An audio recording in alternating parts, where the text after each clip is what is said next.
Hello, and welcome to this video tutorial for the TouchIT Rapide interactive flat panel.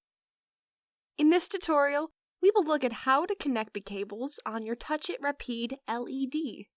First, you're going to need to connect the AC power cable to an available outlet. Then, you will need to plug the AC cable into the rear of the unit and switch on the rocker switch, which can also be found at the rear of the unit. There will now be a red light on the front of your LED.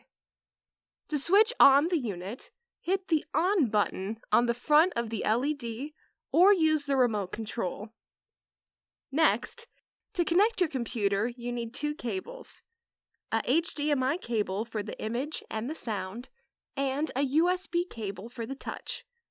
Plug one end of these cables into the front of your LED and the other into your computer.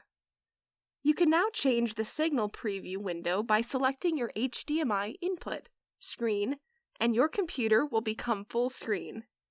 Remember, you can always return to the home screen by swiping up and clicking the home icon on the toolbar.